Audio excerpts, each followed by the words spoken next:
Assalamualaikum warahmatullahi wabarakatuh. Selamat datang kembali di channel YouTube kami. Dalam kesempatan kali ini saya akan sharing mengenai menyelesaikan deret angka dengan cepat dan tepat. Untuk menyelesaikan tes deret angka dengan cepat dan tepat, tentu saja kita harus mengenal dulu jenis-jenis deret yang sering muncul di soal-soal psikotes. Tapi sebelum itu guys, mohon bantuan dan dukungannya ya untuk channel saya. Mohon untuk subscribe dan like-nya. Oke, langsung saja. Ada beberapa pola deret angka yang sering muncul dalam soal-soal psikotes. Yang pertama adalah deret aritmatika, kemudian deret Fibonacci, deret geometri, deret tingkat, deret larik, dan deret kombinasi. Nah, pola deret inilah yang sering muncul di soal psikotes. Jika kita mengenal dan mengetahui pola deret ini, maka kita akan bisa cepat untuk menyelesaikan soal-soal tersebut. Langsung aja guys, untuk penjelasan pertama mengenai deret aritmatika dan geometri. Deret aritmatika ini adalah pola bilangan yang menggunakan selisih sebagai pola penyusun bilangannya. Nah, kata kuncinya adalah selisih. Berarti untuk mencari selisihnya, operasi hitung yang digunakan adalah penjumlahan dan pengurangan. Untuk lebih jelasnya, kita lihat ke contoh soal. Di sini sudah ada angka 2, 4, 6, 8, dan 10. Berapakah angka selanjutnya? Kita lihat 2 ke 4, berapa selisihnya? Selisihnya adalah 2. 4 ke 6 sama, selisihnya 2. Berarti pola ini adalah selisihnya 2. Maka setelah 10 ditambah dengan 2, hasilnya 12. Berarti angka yang kosong adalah 12. Perlu diingat, untuk deret aritmatika ini pola angkanya pasti berurutan dari angka kecil ke angka besar ataupun sebaliknya, angka besar ke angka yang kecil. Selanjutnya barisan geometri. Barisan geometri ini atau deret geometri ini hampir sama pengertiannya dengan deret aritmatika. Cuma di sini disebutnya sebagai rasio ya untuk selisihnya. Nah, operasi hitung yang digunakan yaitu perkalian atau pembagian. Contoh soalnya, misalkan di sini udah ada angka 2, 4, 8, 16, dan 32. Kita lihat angkanya itu berurutan dari kecil ke besar. Nah, jika angkanya berurutan dari kecil ke besar untuk deret geometri ini, maka operasi yang digunakan untuk mencari rasio yaitu dikali. Sementara kalau sebaliknya dari besar ke kecil, maka mencarinya dengan dibagi. Di sini ada 2 ke 4. Nah, berapa jaraknya atau rasionya? Rasionya itu dikali 2. 4 ke 8 juga sama, dikali 2. 8 ke 16 juga sama, dikali 2. Berarti setelah angka 32, yaitu 32 dikali 2, hasilnya 64. Oke, untuk deret selanjutnya yaitu deret Fibonacci.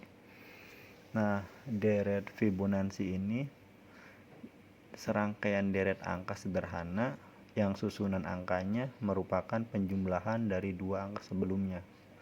Kata kuncinya adalah penjumlahan dari dua angka sebelumnya. Otomatis biasanya deret ini berurut dari yang sebelah kiri angka yang kecil sampai ke angka yang paling besar. Itu ciri-ciri dari deret Fibonacci. Langsung saja untuk lebih jelasnya ke contoh soal, dimana di sini sudah ada angka 2, 4, 6, 10, 16, dan 26. Angka pertama di sebelah kiri yaitu angka 2, itu adalah sebagai nilai awal. Dan sampingnya 2 juga sebagai nilai awal. Nah, angka 4 ini adalah angka ketiga. Dari pengertiannya, penjumlahan dari dua angka sebelumnya. Berarti angka 4 diperoleh dari 2 ditambah 2. Kemudian angka 6 diperoleh dari dua angka sebelumnya, yaitu 2 ditambah 4. Demikian juga angka 10 diperoleh dari 4 tambah 6.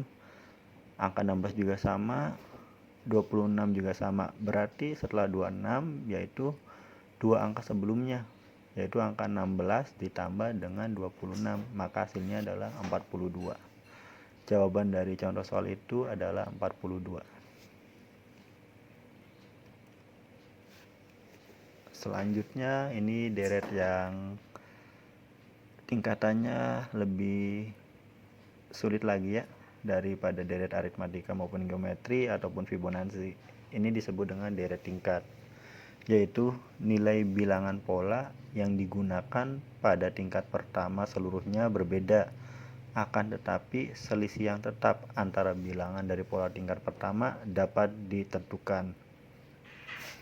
Nah, di sini biar lebih jelas kita langsung ke contoh soalnya. 1, 4, 9, 16, 25. Di sini ada angka yang harus kita lengkapi berapa. Kemudian 49 dan ada angka yang harus kita lengkapi berapa.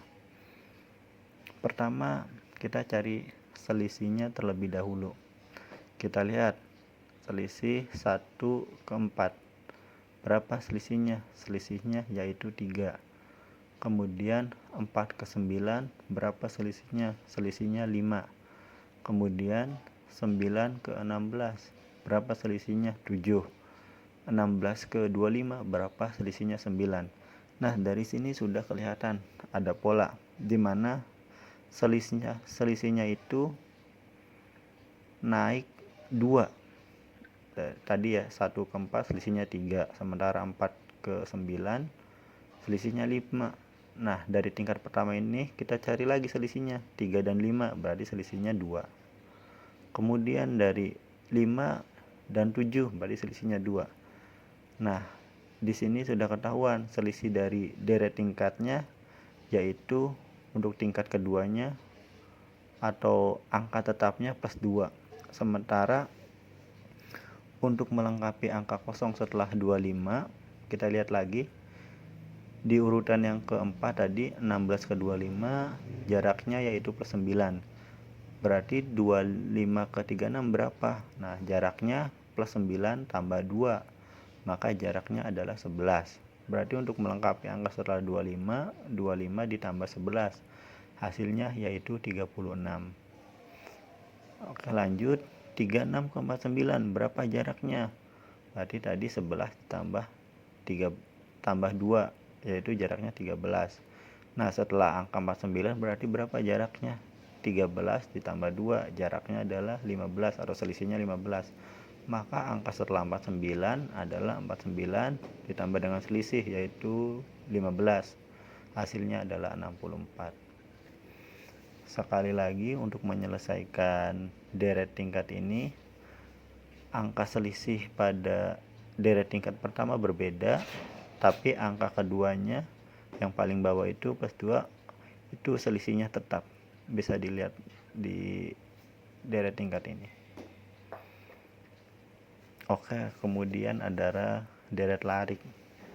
Nah, untuk deret larik ini pola bilangan larik merupakan barisan bilangan di mana nilai bilangan berikutnya diperoleh dari hasil operasi antara nilai bilangan sebelumnya dengan suatu bilangan beroperator. Operasinya bisa penjumlahan, pengurangan, perkalian, pembagian, pangkat, maupun akar pangkat.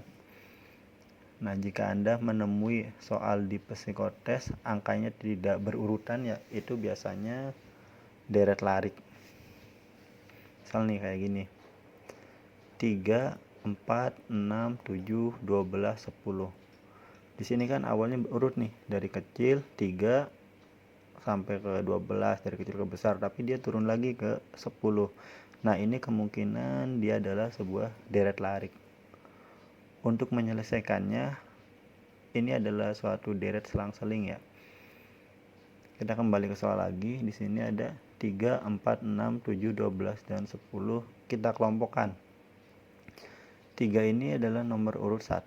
4 nomor urut 2, 3, 6 nomor urut 3. Nah, di sini urutannya nomor 1, 2, 3, nomor 7 urut keempat, 12 urut kelima, 10 urut ke-6. Kelompokkan tadi nomor urut ganjil dengan nomor urut genap. Nomor urut ganjil yang saya maksud yaitu tadi nomor urut 1, nomor urut 3, dan nomor urut 5.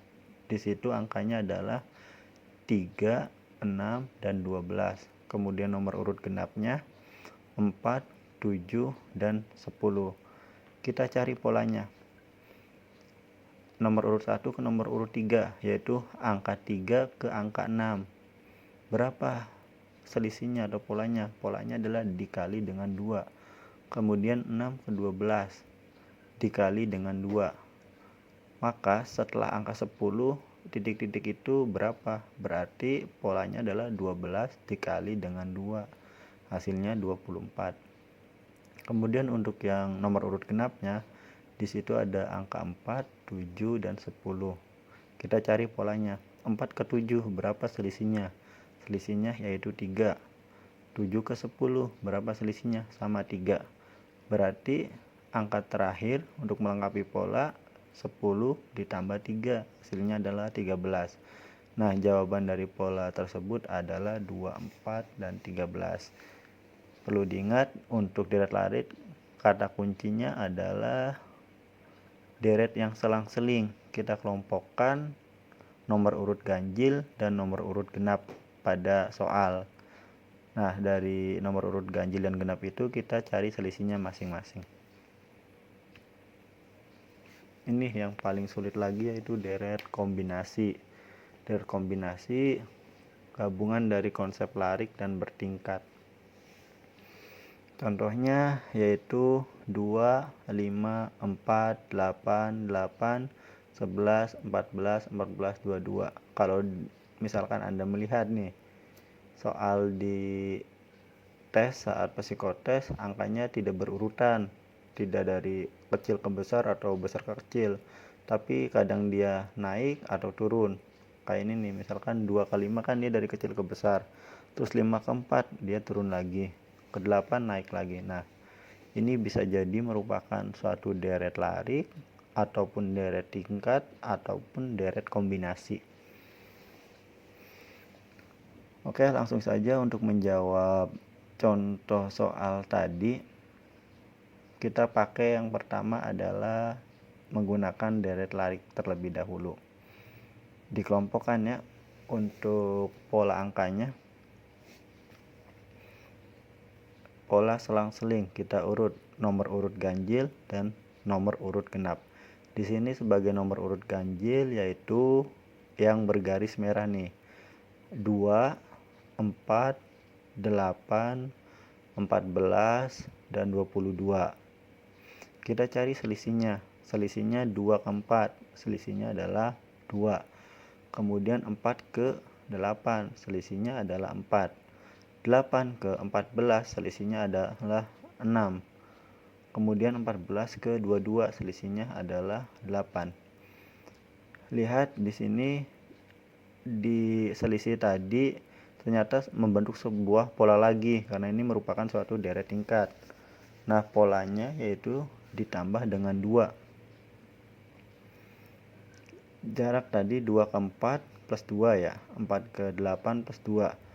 Nah, selisihnya ini yang warna hijau plus 2 dan plus 4 itu selisihnya adalah plus 2. Lihat di yang paling bawah. Berarti polanya adalah untuk selisih tetapnya plus 2. Otomatis untuk mencari angka setelah di soal ini ya, untuk mencari angka terakhirnya untuk nomor urut ganjil 22 ditambah berapa nih untuk mengisi yang paling akhir. Jarak terakhir tadi 14 ditambah 22 8. Sementara selisihnya adalah 2. Berarti 22 ditambah 8 plus 2 ditambah 10. 22 ditambah 10 maka hasilnya 32. Untuk mengisi deret terakhir tadi adalah jawabannya 32 dari pola yang ganjil.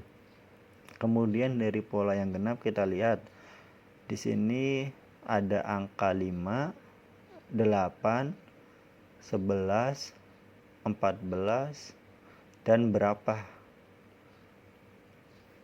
Oke, kita lihat jaraknya atau selisihnya dari 5 ke 8. Selisihnya adalah plus 3. 8 ke 11 selisihnya adalah plus 3. 11 ke 14 selisihnya adalah plus 3. Nah, ini merupakan suatu deret larik ya. Kalau tadi yang bawahnya deret tingkat, sementara selisih yang atasnya deret larik.